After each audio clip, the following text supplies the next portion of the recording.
Good afternoon, and thanks for coming. My name is Joanne Courneya Fralick, and we're here today to talk about genealogy in general and my journey tracing my family tree on my paternal side. Over here we call it Courneya. The original family name is French Canadian Cournoyer. And I worked on this book mostly the last 2 years. COVID actually was a blessing for me because I could stay home and do the research and put my thoughts and the stories down on paper and get it published. But my interest in genealogy started many years ago, listening to stories from my dad and my grandmother. And I was fortunate enough when I finished college, I took print journalism, and I was very fortunate to be able to get a job in my hometown at the Tweed News. And the Tweed News at the time had their newspapers bound by year in archives. And the archives were in the newspaper office, in the back room of the news office. So whenever I had lunch, I'd take my lunch and I'd pull down one of the books and flip through the back issues, like going back almost 100 years. And I'd find obituaries, I'd find news stories, I'd find marriage announcements, and that really helped pique my interest and fill in the gaps and really get me started into my family when they moved to Tweed.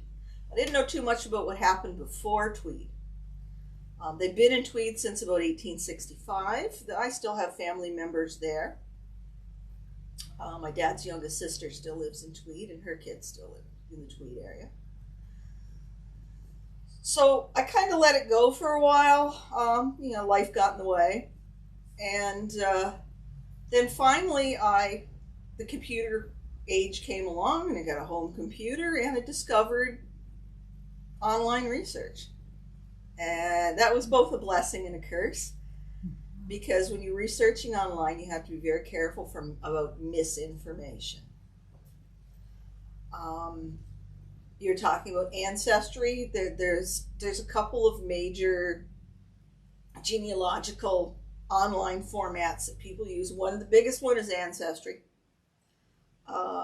It's connected all over the world. And another one that's almost as big as they are is called MyHeritage. I ended up going with MyHeritage, frankly, just because of the price point at the time. It was more affordable. And I built my tree out from there. But what I've learned early on, doesn't matter which format that you use, is that when you get the hints that they offer you, it's like from somebody else, like you get a leaf, click on it, and it'll give you some ancestor or someone else in the family's birth date and personal information. Don't take it as fact unless you know. Because I know in my family, because they're French Canadian, there's a lot of repetition of names, first and last, identical from father to son to grandson. And you'll get into intergenerational confusion. Lots of second marriages, because back in the day, a lot of spouses passed away young, especially the women would die in childbirth. Man would remarry, there'd be more kids. Maybe he married, I've had instances where the wife died, the man remarried a widow who had kids. Mm-hmm. So you got yours, mine, and ours. Mm-hmm. And it just keeps going from there. Anyway, what I'm here to talk to you about today a little bit is my own family. And it's in Ontario, we pronounce it Courneya. I spell it Courneya. Well, I have several family members that spell it Courneya. I believe there is a branch of my family right here in Prince Edward County. They're distant relatives. I haven't researched them too much because it's a little bit far out from where I was looking. Mm-hmm. But we started in at the time was New France, and their name was not originally Courneya. The original name, first person that came over from France, was Paul Hus, Hus. That's a name that doesn't exist in Canada anymore. I don't know if it's still in France, but it is not a name that exists in Canada as that anymore. And he came from, at about the age of 18, from Normandy. from a town called Rouen. And his parents were commoners. They had no land. He was the second born son, so he wasn't going to inherit anything anyway. They could barely produce enough food to look after themselves. They were tenant farmers. So he came on his own? So he came on his own in the spring of 1663 because of land grants. Oh, okay. A commoner like him in the position he was in France would have never in his lifetime ever owned a piece of property. There was just no opportunity. The opportunity to come to a new country, as scary as that may be, and settle, but to actually own property, that's why most of them first came over. Yes, in future. It's ownership. It's all ownership. Yeah. The trip itself was pretty rough. You figure they had it was wooden ships and iron men. Women and children would live on one side of they actually, their accommodations were in the gunpowder magazine. Women and children on one side, men on the other, families in the center. It was dark. There was no room to move around. Everybody slept clothed, often two in a bunk. The air was always damp and sticky. Molded. The atmosphere was moldy. Was noisy, smelly. And of course, the floor right below them was the storage where they kept the farm animals that were coming over to sustain them. So they were basically, just one step up from the farm animals. So if they survived all that, and no candles, no light down below. They were sleeping in the magazine. Gunpowder, yeah. So what time of year was that? They came at all different times of year. Okay. They try to avoid the worst because, of course, the St. Lawrence would be frozen. Mm-hmm. So as soon as they could set sail safely in the spring through to the last chance they could leave in the fall.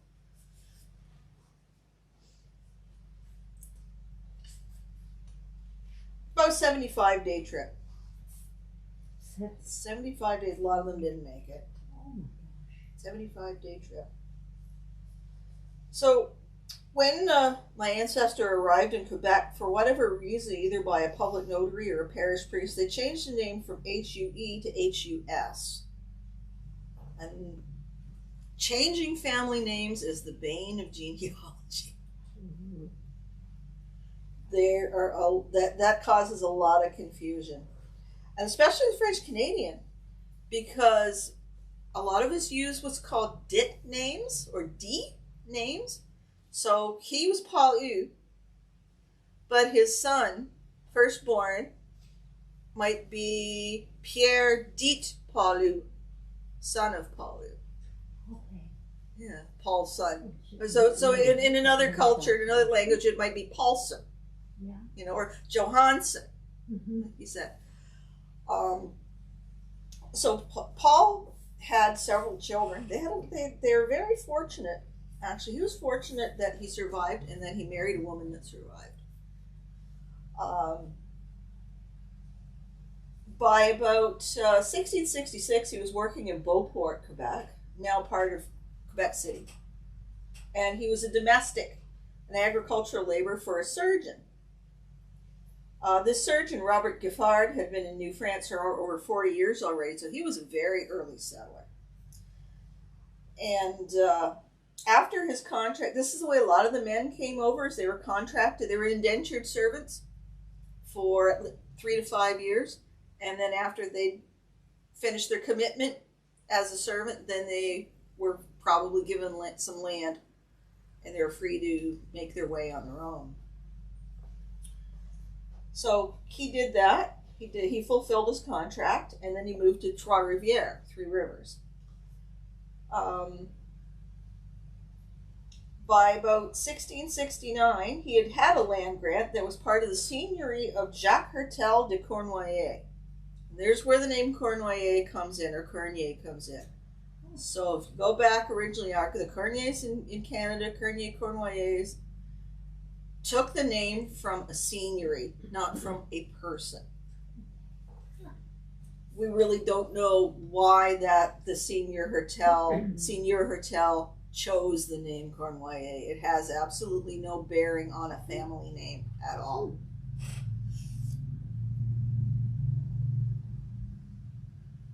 So the seigneury was near Three Rivers, Trois Rivières. And by 1669, on June 16th, 1669, Paul Hue, who was 24 at the time, took a bride, Jeanne Baillargeon. She was 14. She was the third child of 10 in the Baillargeon family, and her parents had been in Canada for a while. He'd been in Canada. Her father had been in Canada since 1648, and he had a land grant from that period of time. So all very early settlers. They were married at a place called Cap de la Madeleine, which is actually now part of the city of Trois Rivières.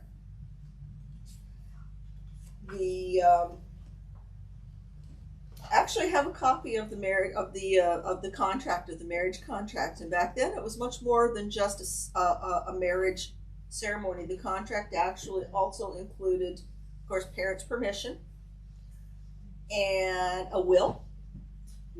Which interesting. yeah. It's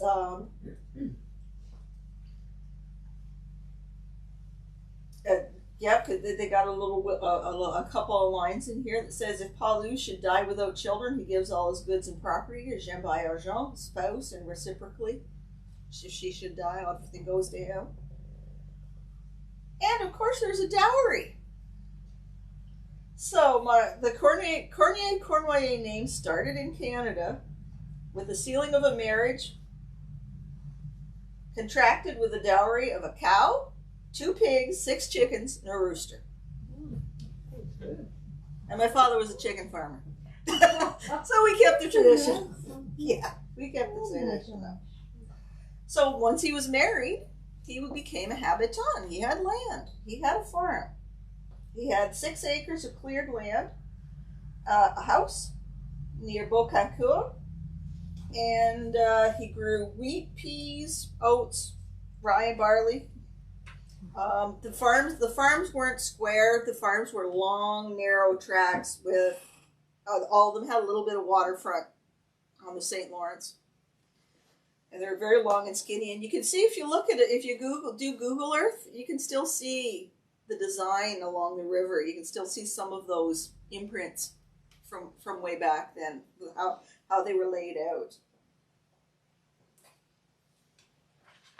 Their first son was killed in an Iroquois attack in 1690, unfortunately.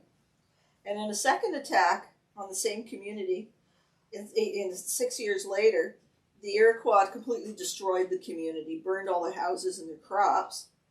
Paul, this time, was 51 years old, and he'd lost everything. So they moved to, a couple of years later, they moved to a piece of property near Sorel. And I haven't been there. I wanted to go there this summer, but circumstances just didn't allow. But I have seen pictures of it, and the area looks very much like the area that my family ended up coming to in Tweed. Farmland, rivers. I was part of the St. Lawrence River. Small islands. They actually would farm the animals on the mainland, and then as the season progressed, they'd actually take the cattle out to this island and let them graze for the summer on this island. Which was kind of nice. But because now he's on a seigneury, he had commitment, he had duties that had to be given to the seigneur, the owner, the actual overlord of the property. So it was still very much a feudal system.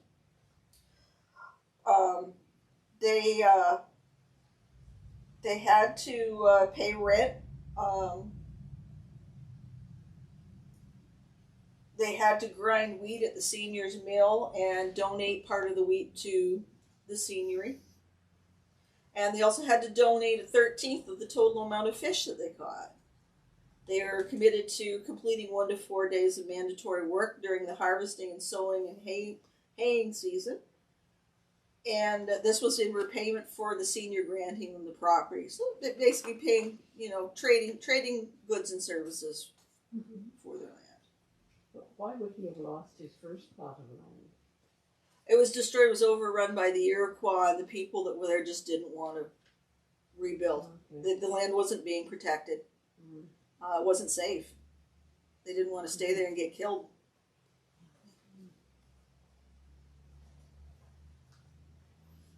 I would have thought that would have been sort of prime in his, like coming from nothing, basically, to come there and to own this plot of land and then to walk from it. Seems, Well, when look what's going on in the Ukraine right now, though. yeah. Do you stay there? Do you stand and die, or do you Move save on. your children?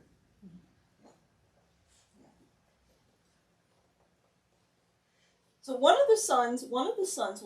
of Paul's sons' name was Pierre, and Pierre did take the name of the seigneury, Cournoyer.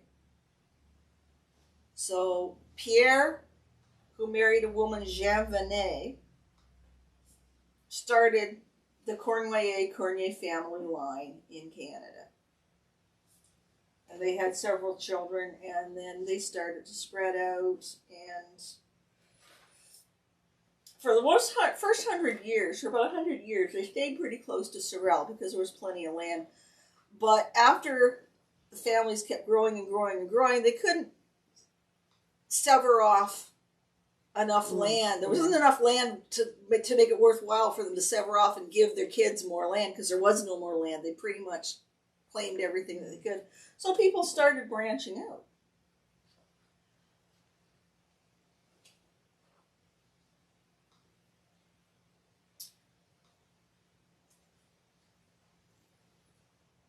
And from there they started moving into they started following the trade routes, the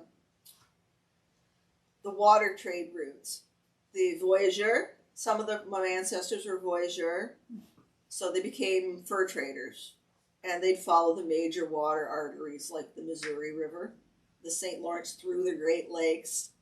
I have one here. His name is Joseph Cournoyer. He was born in Sorel, right around 1800. And at age 16, he joined the Northwest Fur Company as a voyageur, signed on for a term of 3 years, beginning in 1819. And as soon as the waterway was free of ice and snow, he set out on his journey with the group to go to British Columbia. Very convoluted route. They would have traveled up the St. Lawrence, through the Great Lakes, up to the northwest end of Lake Superior by canoe. Lots of stops on the way, obviously, and trading points. Yeah. Then from there, they went north and west through a series of rivers and lakes with over 50 portages till they reached Lake Winnipeg. Then from Lake Winnipeg, they went west on the Saskatchewan River. And a lot of them from there on the Saskatchewan River would take the northwest route, going all the way up all the way up to Lake Athabasca, which is on the Northwest Territories Saskatchewan border. And then from there, they'd make their way back down through Alberta, through the Rockies, and into British Columbia. By 1827, he was working for the Hudson's Bay Company. And he was one of the 25-man founding parties that constructed Fort Langley in British Columbia.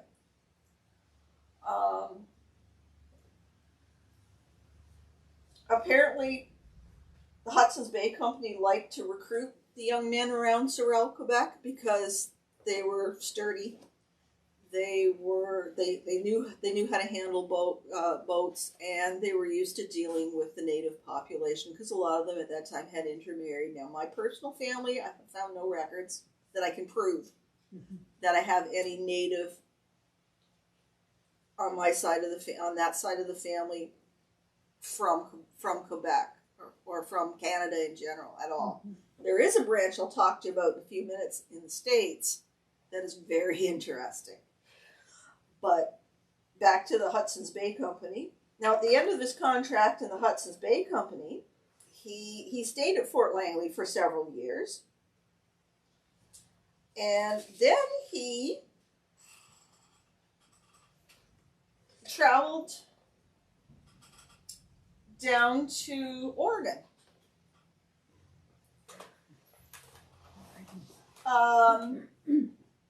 Why Oregon?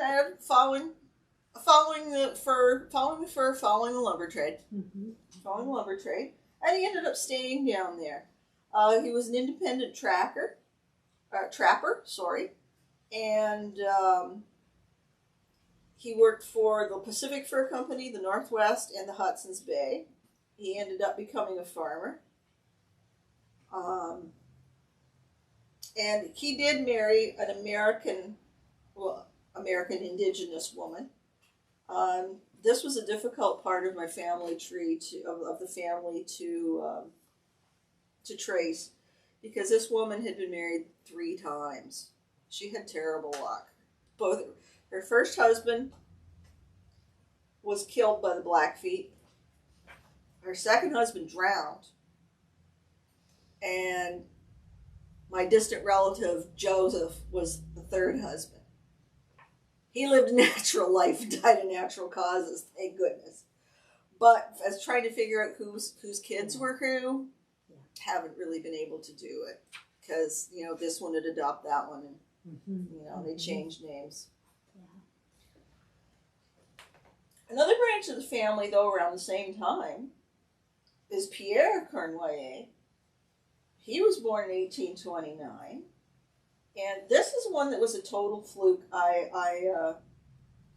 can't remember exactly now how I discovered this branch, but it definitely was online, and I made a connection with somebody in Utah, and the spelling of the name is Cornia. Courneya.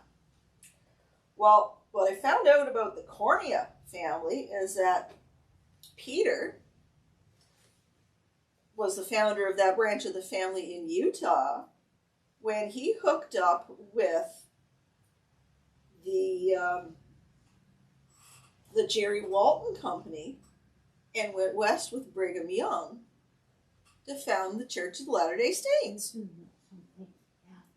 I had no idea. No idea. Let me tell you, if you have Latter-day Saints, Mormons in your family line, good luck. Yeah, because everything's good luck already. Because they believe in sister wives.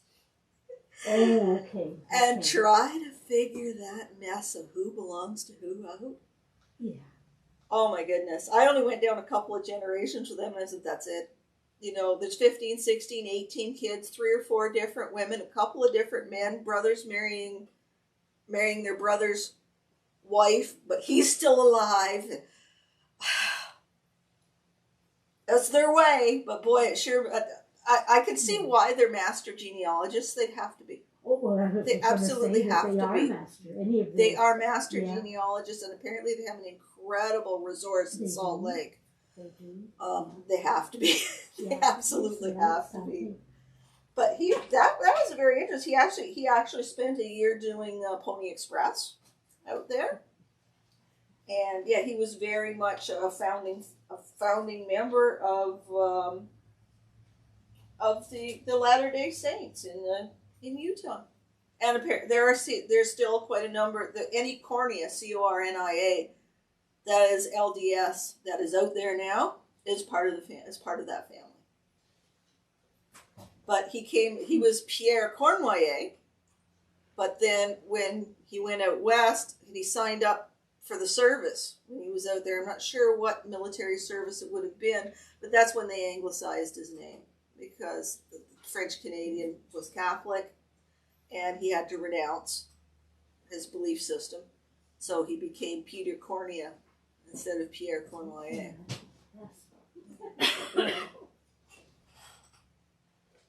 Another branch of my family that I discovered is I absolutely love these people. I haven't had the opportunity again. So someday I'm gonna meet all these people that I've had the opportunity to learn about is in Minnesota, and this goes directly from my family in Tweed. A branch of my family in Tweed, because they were loggers, traveled to Minnesota to work. And there's a significant branch of my family, spelled the same way I do, which was really exciting for me to find, because the only Courneya's I knew of up to that point was my immediate family. But these people also spell the last name Courneya, and there's a large number of them in northern Minnesota. And they're all there because two family members, male family members, went out there to follow the logging trails.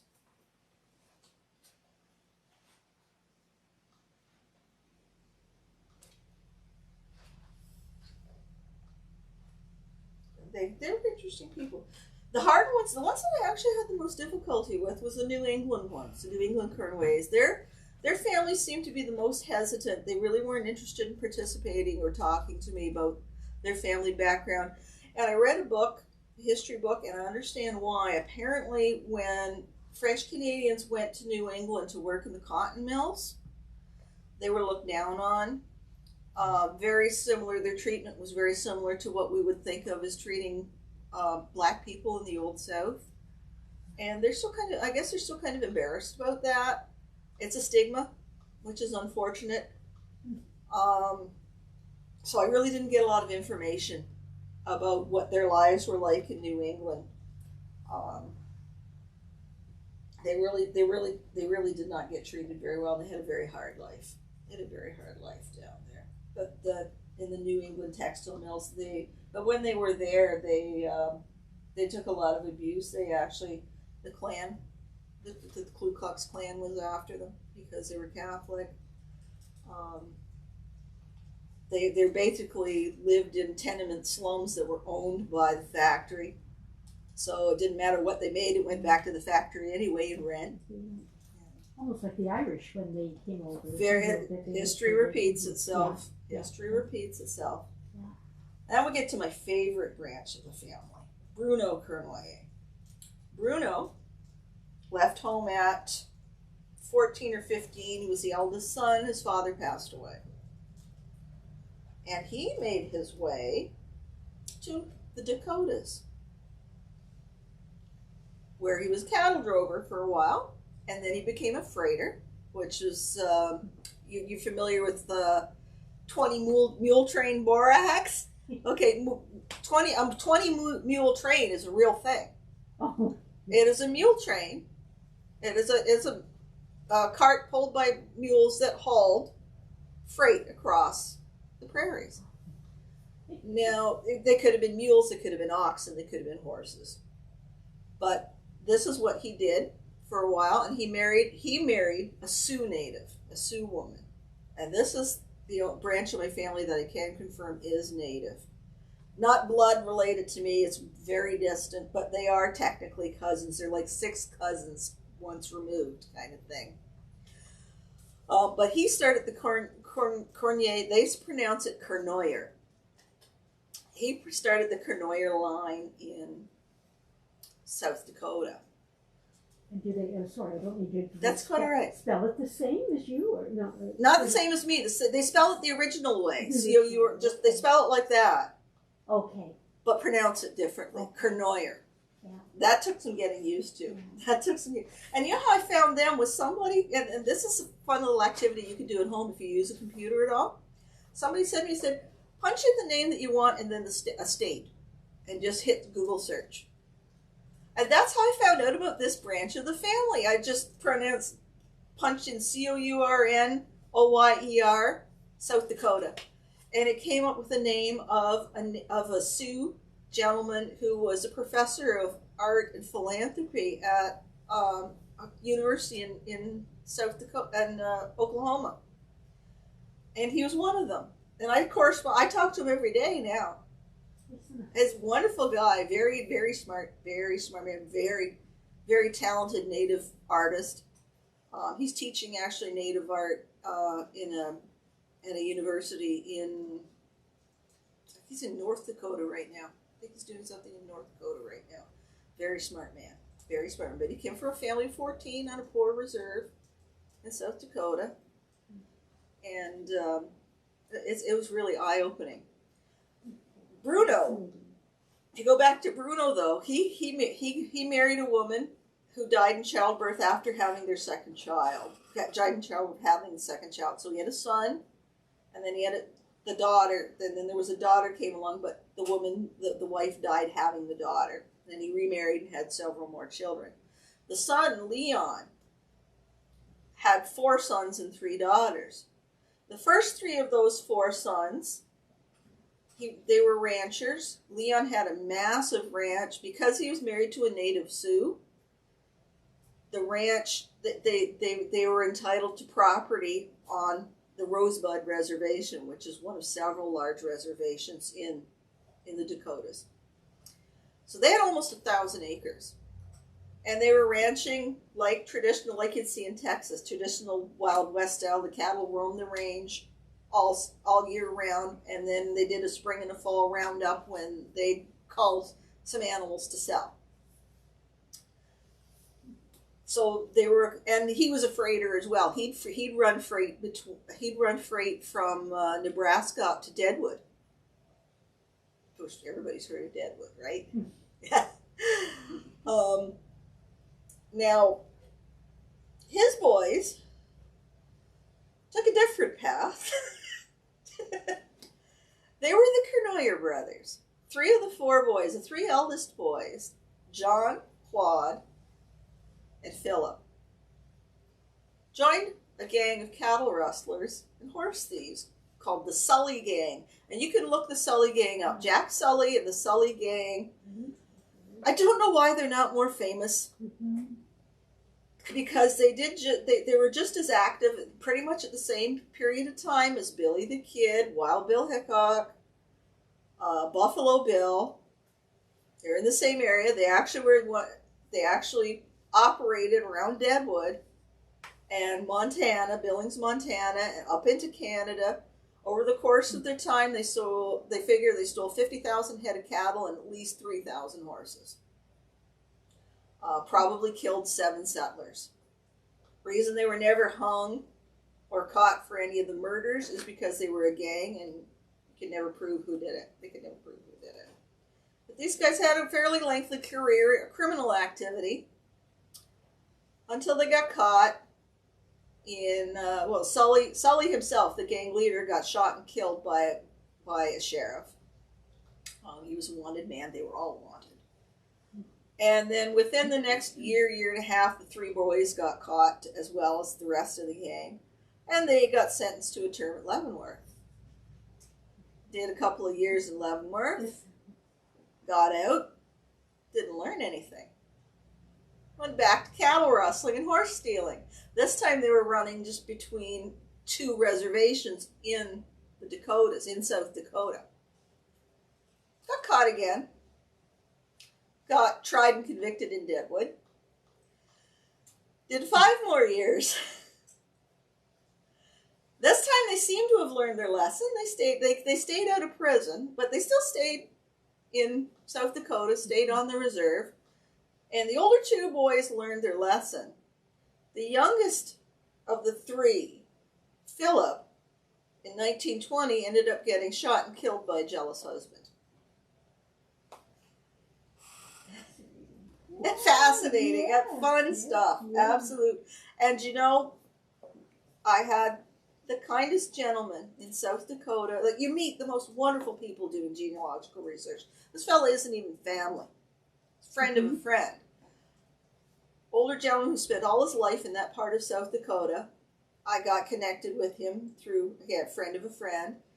And he said, well, I know where that homestead is. I've been there before. This man is in his 80s. He trekked out there on foot 5 miles to take photographs of the old homestead for me and the family graveyard that's on a hill in the middle of nowhere in the prairie in South Dakota. And so I have these photos now. If I never get, I hope to get there, but if I never do, I've got the pictures, I've got the memories. It was so wonderful to have happen. So, well, then we get into something a little more current. My own family. My own family came to Tweed from Sorel around 1865. The reason they came would be my great-grandparents. The reason they came was because they were on farmland in a part of the St. Lawrence near Sorel that flooded. And one year there was a really bad ice jam, and the flood happened. It warmed fast, a lot of runoff, because, of course, it was getting worse and worse over the years because the more trees that were being cut, the less there was to stem the runoff, and the runoff, the rising water in the spring was getting higher and higher and higher. And this one particular year, it was devastating that they had an ice jam, and when the ice broke, it cleared everything off the islands, people, houses, cattle, barns, everything. It killed a lot of people, and the ones that survived again had nothing left. So they wanted to move to higher ground, so they moved to Ontario and settled in Tweed and farmed. And 3 generations of my family farmed in Tweed. My great-grandfather was a mixed farmer. My grandfather was a chicken farmer. My father was a chicken farmer. And if he hadn't have sold the farm when I was a kid and retired, I probably would have been too. So technically, I was the 4th generation born in Tweed. Now, my grandfather, before he bought the farm, had an interesting life. Before the First World War, he signed on a contract with the Canadian Bank of Commerce to, well, it would have been CIBC back then, it would have been called something else, to build banks. He was a stonemason. And he traveled out west on the railroad, and every town that they'd stopped in, they had a contract to build a bank in. So, and he was a postcard collector and an amateur photographer, so I have a wealth of century-old photos. Unfortunately, most photos don't have anything written on them, so I don't know exactly who was in them or where they were taken, but lots of out west pictures of Assiniboine indigenous people still living on the prairie, pictures of steam trains, old towns like they used to be. A few of them were marked, and I actually sent copies of some of these pictures to some of the towns out there, and their historical societies absolutely loved them because they'd never seen them before because my grandfather took them. But yeah, he was in places like Wolseley, Saskatchewan. I think he did a construction in Calgary, Edmonton. The one that's in New Westminster, BC, is still there. Apparently, it's a heritage building, and it's still a bank. I was going to ask, he was married. But, not at that time. This is before. I was going to say, because it wasn't. This is before the First World War. For men to go for months at a time doing whatever. No, he wasn't married. This was before. This was before. Then after the bank project, he came back to Tweed, and the First World War was pretty well underway. Because I think Canada entered the war in what, 1916, 17? Something like that. And he married my grandmother in 1918. Yeah. And they settled on the farm just east of Tweed. Yeah, the farm's still there. Not in the family anymore, but the farm is still there. And actually the farm that my grandmother was born in and grew up in is about a mile or 2 away from there. Fascinating. It is. So that was basically that's the journey pretty much. Now, as far as doing other research as I worked along in it, I found some interesting people.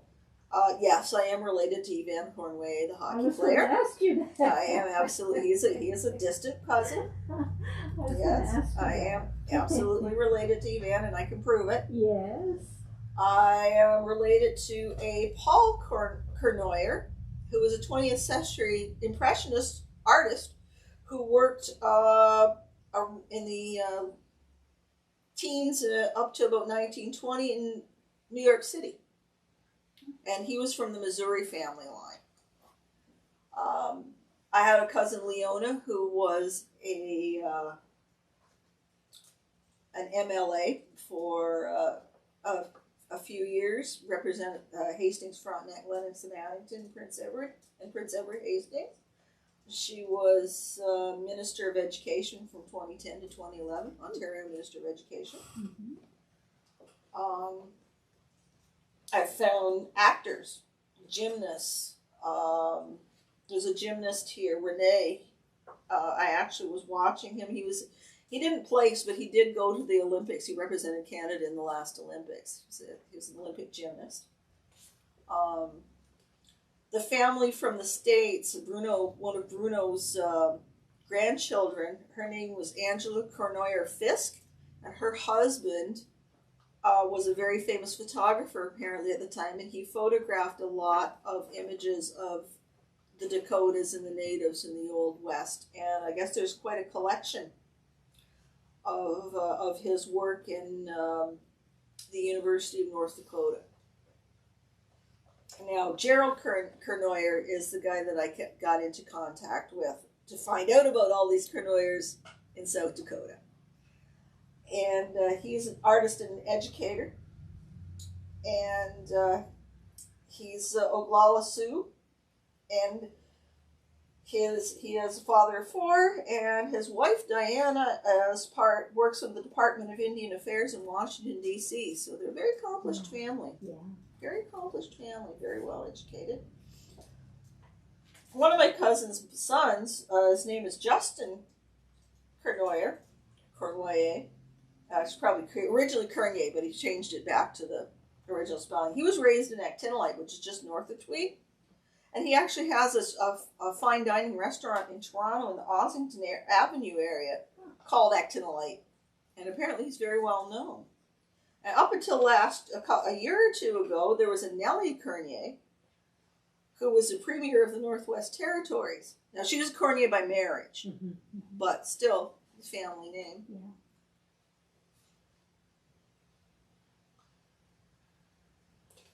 Then there was a few other than the Cournoyer brothers. There was another infamous one. His name was Jimmy Cournoyer, and this guy I never heard of him until I Googled it.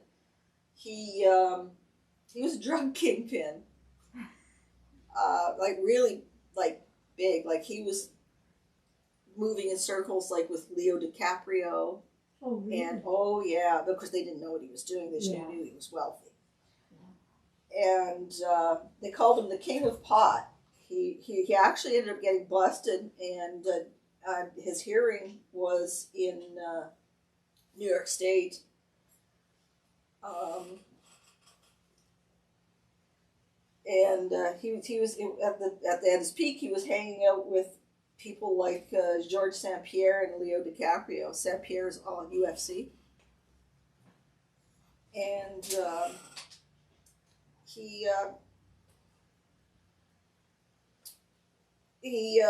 let's see.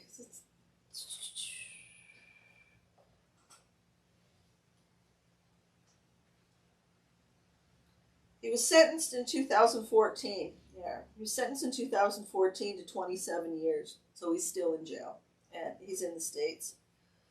He's in Fort Dix. It's actually minimum security because he wasn't violent.